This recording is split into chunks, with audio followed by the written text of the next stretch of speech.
Hop, darsni boshladi endi. Ya'ni Fibonacci bo'yicha bugungi darsimiz.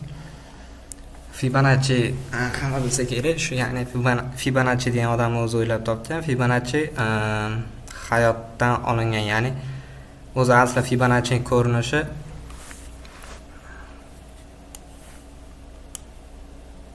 raqamlarni o'ziga teng ravishda ko'paytirilganini olib kelib chiqilgan, ya'ni Fibonacci anaqa bo'lib mana shunaqa narsadan tashkil topgan. Shunaqa Fibonacci o'zi ham bor.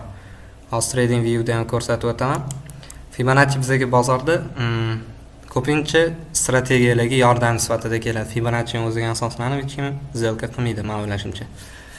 Ya'ni Fibonacci zo'r ishlatgan taqdirda ham Fibonacci o'ziga asoslanib zelka qilganlar kam.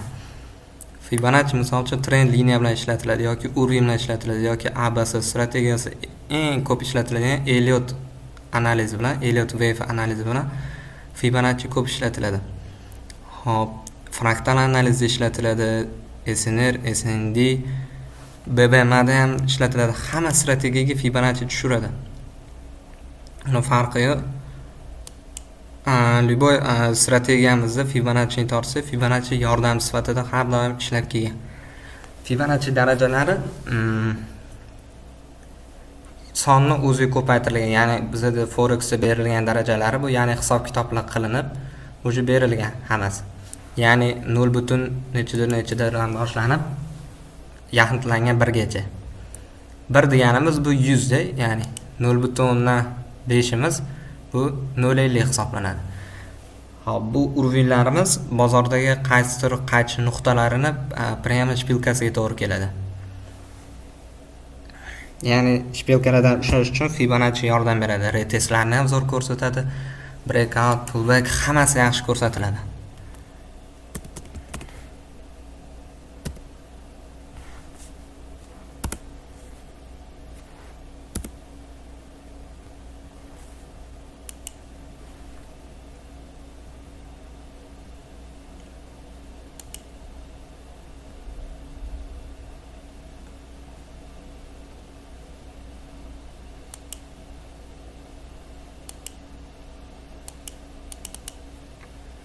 Hop, Fibonacci uruvlarida 3 xil tortish usullari bor. Men endi o'zimga shuni deb olaman.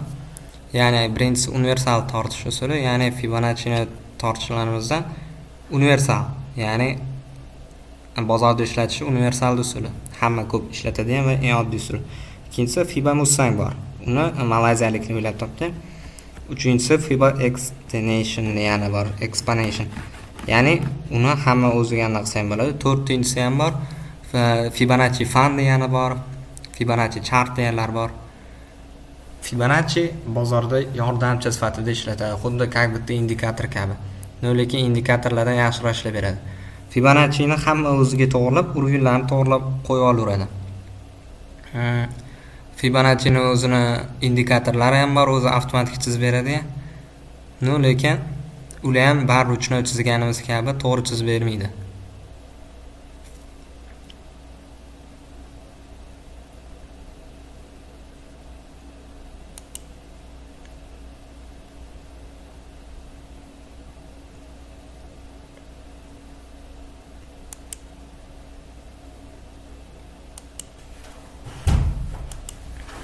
Hop, Fibonacci'ni turlari ko'p.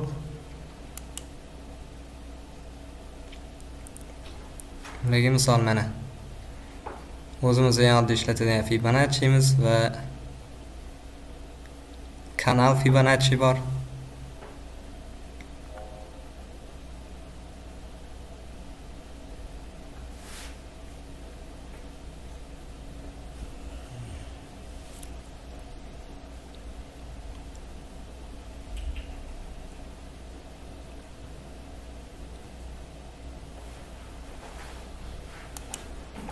Hop.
Ya'ni Fibonacci turlari ko'p. Biz asosan ishlatadiganimiz oddiy Fibonacci urg'unlarni ko'rsatuvchi Fibonacci ishlatamiz. Bunda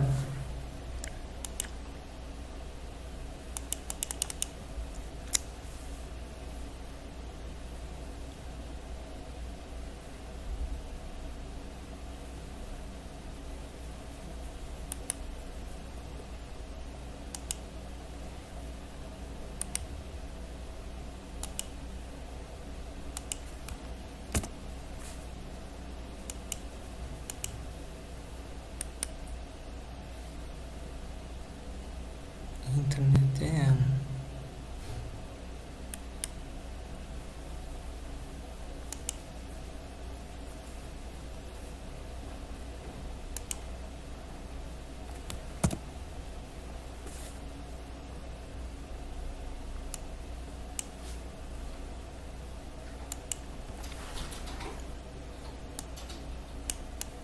hop mana, ya'ni Fibonacci ishlatadigan bo'lsak, bu oddiy ko'rinishi, ya'ni hech qanaqa nastroyka qilinmagan Fibonacci o'zining nastroykasi bo'yicha universal tortish degani, ya'ni minimum maksimumlardan tortiladi. Вот minimum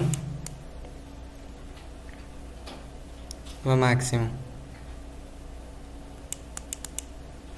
Fibonacci oddiy tortish bo'yicha.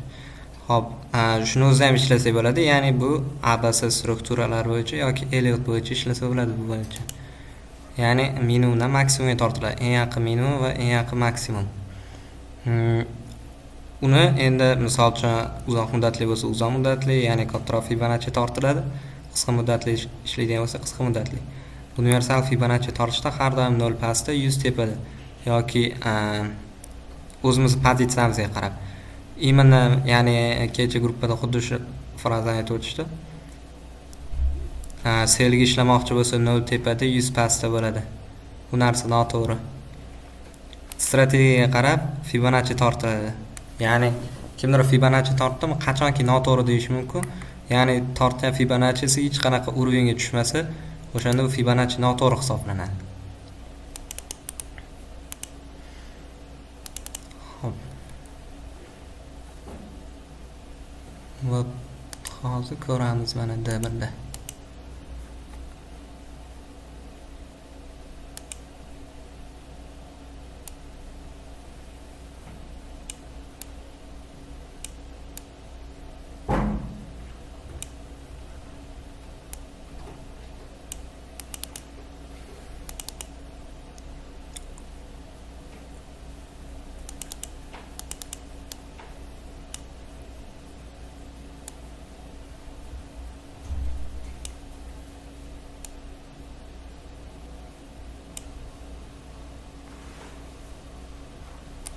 Yo'q, bunda tushmadi.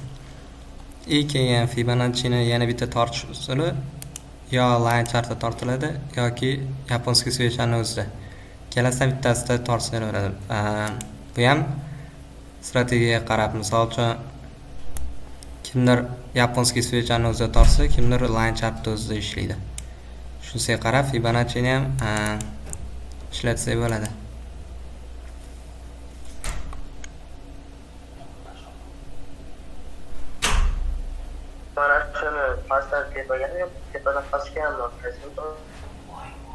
Ya'ni Fibonacci to'g'ri tortganimizni qatdan bilib olamiz.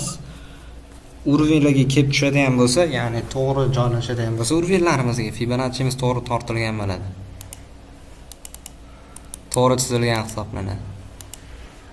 Uni tepaga pasaj farqi yo'q, faqat urun joylash kerak.